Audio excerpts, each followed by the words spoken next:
სიკვდილს ებრძოლება და თავის ქალა ნაწილი თავის ქალის ახდილი აქვს.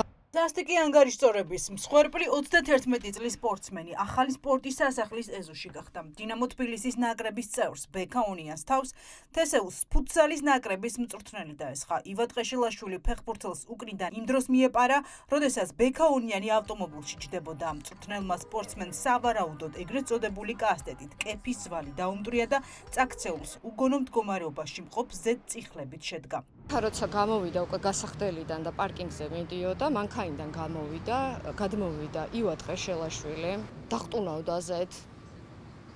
ბექა როგორც ვიცი იყო მარტო, რამოდენიმე წამში თუ წუთში მივიდნენ, ამ ბიჭმა გათიშა ბექა და გაიქცა მანქანით. ხელით არის, კი, რაღაცა შეიძლება ბლაგვი საგანი ეჭირა ხელში, იმიტომ რომ კეფის ძვალი აქვს გატეხილი ამ ეტაპზე. კავკასიის უნივერსიტეტის სამედიცინო ცენტრში არის მოყვანილი, ხელოვნურ კომაზე არის გადაყვანილი. ავტომობილების პარკინგზე მომხდარ ანგარიშწორებას წინ ორი გუნდის ფეხბურთელებს შორის ჩხუბი უძღოდა. დინამო თბილისის და თესეუს ფეხბურთელები სპორტის სასახლეში მატჩის დროს დაუპირისპირდნენ. მატჩის პირდაპირ ტრანსლაციის ვიდეო მასალაში ჩანს, რომ ინციდენტი მალევე ამოიწურა, თუმცა ჩხუბში არც ბექა უნიანი და არც ივა ტყეშელაშვილი არ მონაწილეობენ. თვითმხილველები და ოჯახის წევრები ვარაუდობენ, რომ ტყეშელაშვილს უნიანი სხვა ფეხბურთელს შეაერია. იქ რაც მოხდა და თვითონ ეს პიროვნება, რამდენადაც ჩვენ ვიცით, სხვა საქმიანობების გარდა არ ვიცი თუ ეწევა, არის თესეუს ფიზმომზადების მწვრთნელი დამთანაშემწე.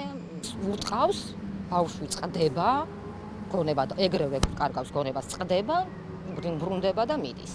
ნაცემი სპორტსმენი კავკასიის მედიცინის ცენტრში უგონო მდგომარეობაში შეიყვანეს. ბექა უნიანი კომაშია, მდგომარეობა მძიმეა. ეტაპზე ხელოვნურ კომაზეა გადაყვანილი, როგორც აღნიშნე, რომ ფატალურ მდგომარეობამდე არ მივიდეთ და სიცოცხლეს ეჭიდავება. თვითმხილველების ინფორმაციით იბა ტყეშელაშვილი ანგარიშწორების შემდეგ ადგილიდან საკუთარი ავტომობილით გაიქცა. სასტიკი შურისძიება ასახეს სპორტის სასახლის პარკინგის სათვალთვალო კამერებმაც. ხო გაიგეთ ეს რაც? არაფერი არ გამიგეთ, თქვენ გავიგეთ.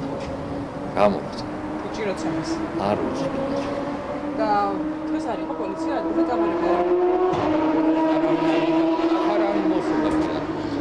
შემთხვევიდან რამდენიმე საათში პოლიციას უკვე გამოკითხული ჰყავდა 40-მდე თვითმხილველი. ყველა ამბობდა, რომ თავდამსხმელი იბა ტყეშელაშვილი იყო, თუმცა მიუხედავად ამისა, ვაკე საბურთალოს მეორე განყოფილების გამომძიებლებს სავარაუდო დამნაშავე დაკავებული მომხდარიდან 24 საათის გასვლის შემდეგაც არ ჰყავდათ. დაზარალებული ოჯახი ამტკიცებდა, რომ ტყეშელაშვილს გაქცევისთვის დროს შინაგან საქმეთა სამინისტრო მიზანმიმართულად აძლევდა.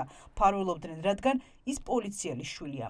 როდესაც არავინ არ შეს პასუხს და მაინტერესებს რატომ აფარებს ხელს თქვენი განყოფილება ვინმე იბა ტყეშელაშვილს ვის აფარებს იბა ტყეშელაშვილს გარეთ დამეგობრდა თუ შეიძლება დამეგობრდა ადამიანის ცემაში კადრები გაქვთ ნანახი და შეგიძლია თუ დამეგობრდეს ეს პასუხი არ არის უკაცრავ გარეთ დამეგობრდა შეგატყობდებით ამდენი ხანი მაშინ ფემინება არის ახლა მე არ ვიცი რო გავერკვევი გაგაგებინებთ ხარ არა გიორგი კოზმანიძე საქმის გამოძიებელი რომელიც უშუალოდ იძიებს ამ საქმეს იბა ტყეშელაშვილს მაინტერესებს რატომ აფარებს ხელს თქვენი განყოფილება რატომ არ აკავებს რატომ არ აკავებს ამ ადამიანის გეკითხებით იდენტიფიცირებული ხო ამბობთ გაგცემთ პასუხს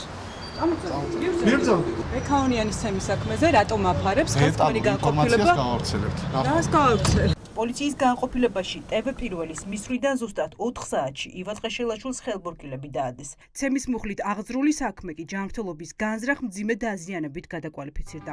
თესეუს ფუტსალის მწვრთნელი ახლა სასამართლო პროცესს ელოდება. მას 7 წლამდე პატიმრობა ემუქრება.